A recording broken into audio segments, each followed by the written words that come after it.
Best of r/malicious compliance episode 70. Subscribe for Reddit videos daily. Title says it. I had been dating Sally for about 4 months, and we had a lot of arguments based around insecurity. Now, I'm generally both a very patient and very accommodating person when it comes to trying to be transparent. Not to say that I was perfect, but for the purposes of this story, up until this particular argument, I hadn't done anything wrong/cheated as I had been accused of.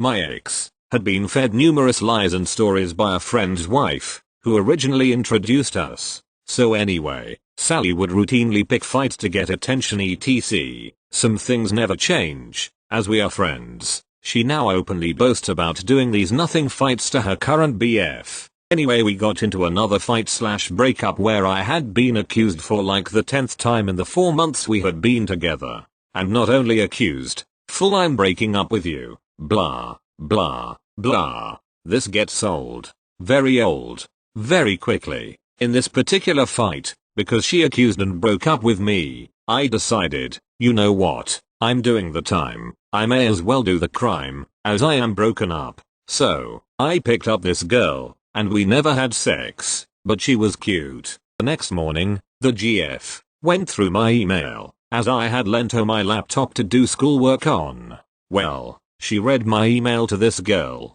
further hit the roof, even though we were separated, and told me, why don't you go away and work somewhere? Go work in Bermuda like you always wanted to. So, I made a few phone calls within my industry, got an interview stat, and then took the now ex-GF out for late lunch just to say, so, you know how you told me to go work in Bermuda? Guess where I'm heading out for work? Granted, it took 3 months for the work visa to be finalized and such, and in that time we worked things out to a point where we were stable. She never did test me like that again. We stayed together for 5 years after that. She got a few nice vacations out of it too. Thank you. Next. I live on a street that has one of those alleyways in between 2 of the houses on the street. My neighbor has a smaller car. She regularly drives through this alleyway as a shortcut. Illegal BTW, it's not a road, it's a walkway. The other day I find a note on my car windshield from my neighbor that not only contained rude language but was just generally mean-spirited. The gist of the note was that she wanted me to move my car. I park out the front of my house, because she regularly has people over and they are tired of parking a couple houses down the road. This has been an ongoing conflict. So I comply. I move my car in front of the alleyway. I didn't block it. People can still walk through just fine. However, a car can no longer drive through and over the sidewalk to the road like she was doing. I got another sternly written letter on my windshield that day. Thank you. Next. So I broke my leg a couple of days ago and normally I would use the elevator to get to different levels. However, only the main building has an elevator, so for the 2 side buildings I still need to use the stairs. Now teachers know this and changed all classes to the main building until I am healed. Now onto the story. We had our physics lesson in the main building but the teacher was sick. So we had to go to the 3rd building because the replacement didn't want to teach in the main building. I told her I could not get up those stairs because of my leg and we would either have to use a class on the ground floor or go to the main building. She did not accept this using the logic, I just saw you walk. I can jump about 5 meters on one leg. You can get up the stairs. At first I didn't want to and thought of just sitting down, but then I wanted some malicious compliance. I went up the stairs and fell a lot. Nothing too serious, it didn't hurt or anything, just a couple of bruises on my arms and other leg. She was glad I could make it. However, I thought if I can get up this stairs, can get up every stairs. So I did, and every time a teacher would ask me why I did not take the elevator I said replacement teacher said I can climb stairs, so I do. After 2 days every teacher hated her for making me suffer this much and then I started using the elevator again. TL. Doctor replacement teacher says I have to climb stairs with a broken leg. I make every other teacher hate her. Thank you. Next. About 9 years ago I used to work as a sysadmin for a company that had about 30 developers scattered between in-house, locals, and outsourcers. There were a dozen project managers, only 2 of whom were actually doing any useful work, and the CDO, Chief of Development Operations.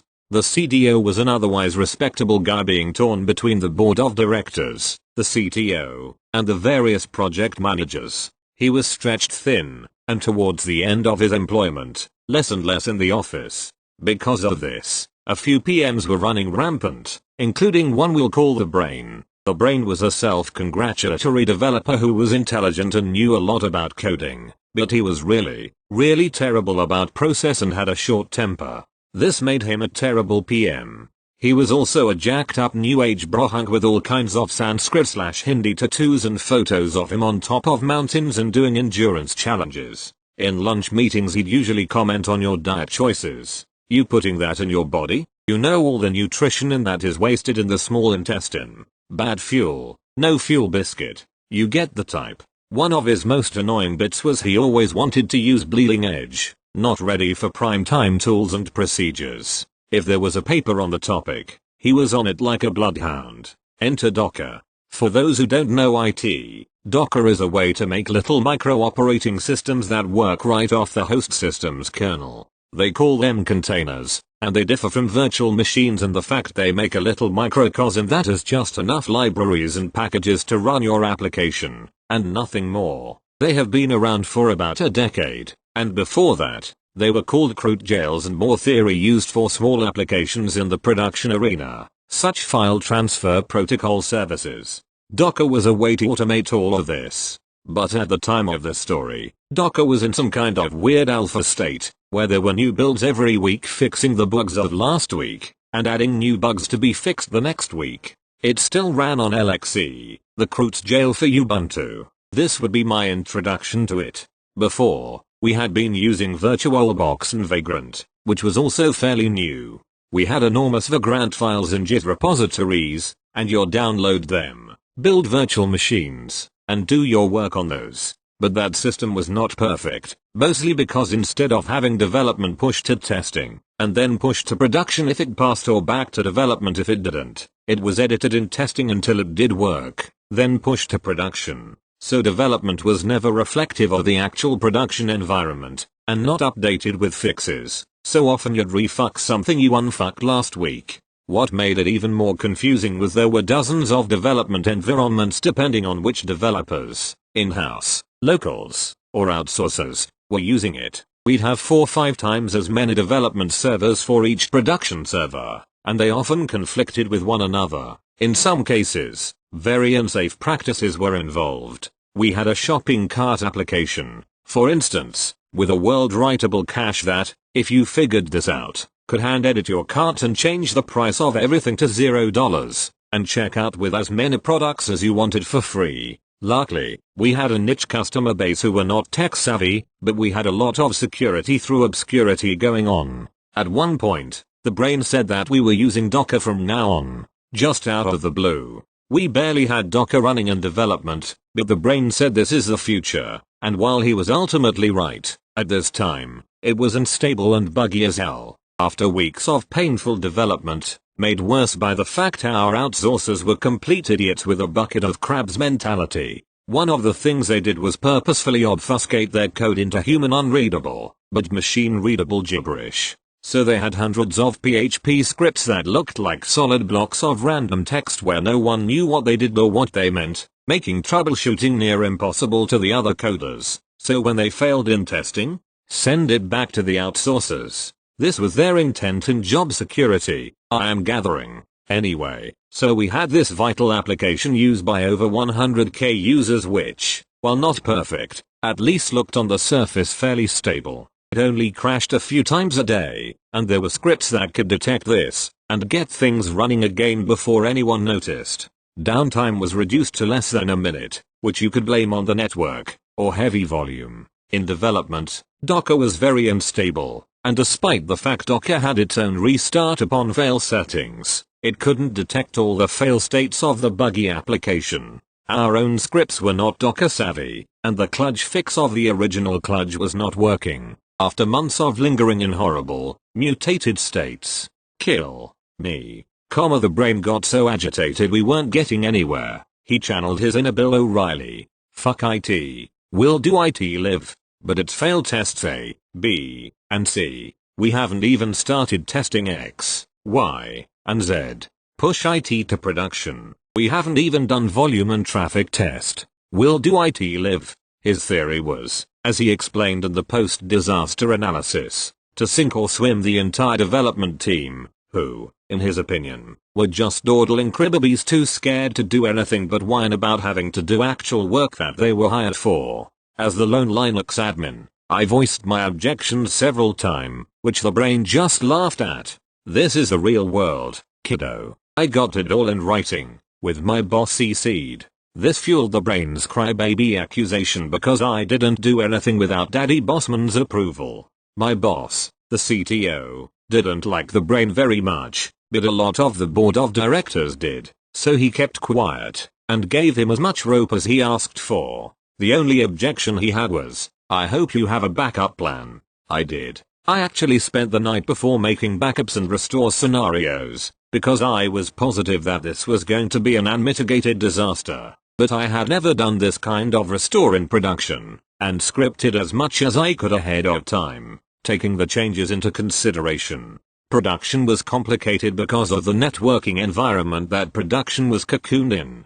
The only way in or out was tightly restricted by Cisco's ICE set of tools, and I won't even get into that mess. The day of release was set for 9 PM on Friday, our historically lowest traffic period.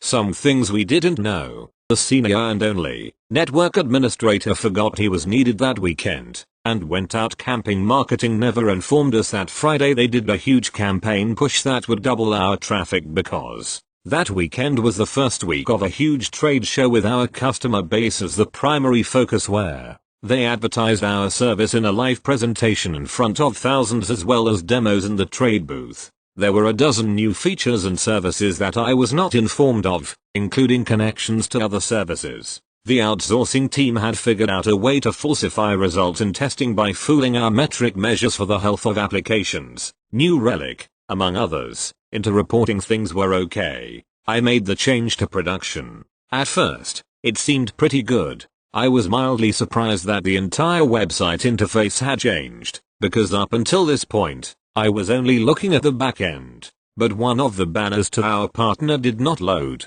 I traced why and realized that ICE prevented XSS weak applications, and the IP wasn't in the approved connections list. I tried to get hold of the network admin, but got no response. He wasn't online, either. Oh well, that's only one blank banner among. Wait, now the entire site won't load. Oh, there it is. No, it's not. Other developers were reporting intermittent outages. Long story short, Docker's networking bridge was not playing nice with our load balancer. I tried repeatedly to get in touch with the networking admin, but again, he wasn't answering his cell or pages.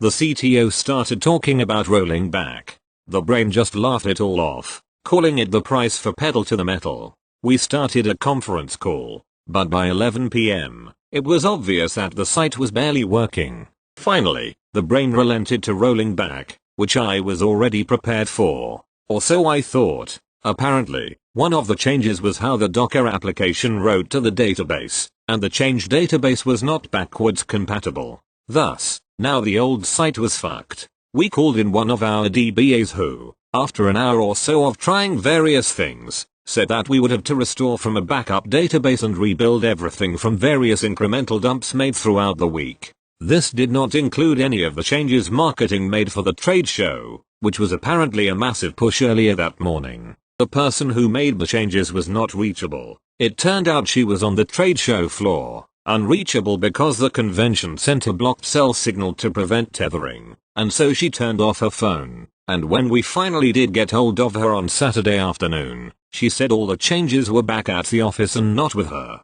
The company had to pay for emergency tickets to fly her back to the office to re-push the changes, and due to a weather situation, her flights were delayed, and she didn't get back to the office until Sunday afternoon. By Sunday evening, we had our site up and working as it was Friday afternoon, which was fine with everybody. That Monday, the board of directors, who were present for the trade show, had an emergency post-apocalypse meeting over video conference, and they were pissed as pissed can be. Apparently, 9 PM was during the on-stage presentation, so the app failed in the middle of the demo in front of thousands.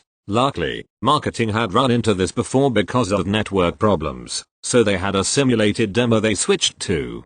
But it was awkward for a few minutes, plus the trade show booth didn't have anything to show anyone until Monday. The brain doubled down on his insistence that he did the right thing, and threw everyone else under the bus in front of his bored friends. I was blamed, the CTO was blamed, the networking admin was blamed, and even the DBA was blamed. The coders were sort of blamed. After explanations were made in various ways, the vice chairman summarized the situation fairly accurately in what seemed like a rehearsed speech about how shitty our communications and teamwork were, and he said HR would be contacted about our continued employment as we were all put on suspension. That term was never clarified. Within a week, the brain was gone. I am not sure if he was fired or quit, but suddenly the CDO, who was out that week due to a family situation, said the following Monday that this project was now being run by one of the other PMs, actually one of the better ones, and that we should consider business as usual moving forward. There were countless meetings afterwards discussing the disaster, many which devolved into shouting matches, and eventually I quit because the stress was way too much, off to do some freelance work for a while. The company was bought out a few years later. Everyone was let go, the product was merged with theirs until the branding was all changed. Then that company was bought out. I am not sure who owns it now. The old website resolves to the second buyer's main website, and frankly, I don't care to do any deep research to that niche industry. I did find the brain in LinkedIn.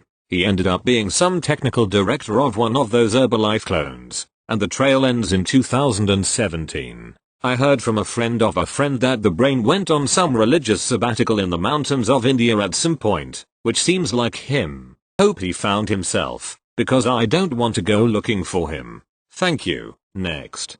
Big Navy has a program called PMS, Planned Maintenance System. It's basically a database of all the maintenance we need to do on almost all the equipment on a ship.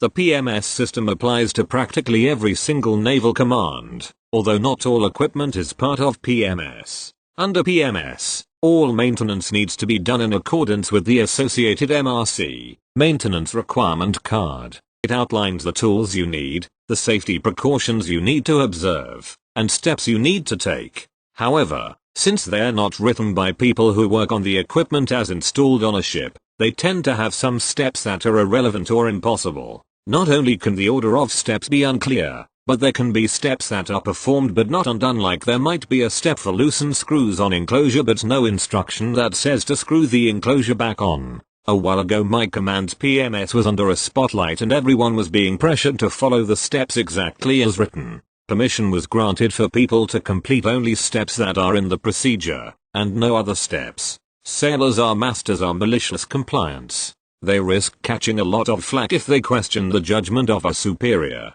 so they often simply do exactly what they are told, knowing it will fail. On my ship, someone started a maintenance item for cleaning overhead fans. He got permission to do the work, collected his tools, and completed step 1 of the procedure, climb onto a ladder. After that, he cleaned the fan exactly as the MRC described. If he was being inspected by the Chief of Naval Operations, he would have nothing to critique. Well, there was no step to climb down from the ladder, so he didn't. Unfortunately, there were steps that needed to be completed after climbing down from the ladder, but that couldn't be accomplished as he was specifically told to complete steps in the order written. He missed 2 hours of hauling food onto the ship and another half an hour of cleaning up time before someone found him standing there. Afterwards the policy was use your brain, but talk to a supervisor if you have any questions. Thank you. Next. This whole situation is such bullshit to me, but apparently I was being rude, so I'll ask for some outside opinions.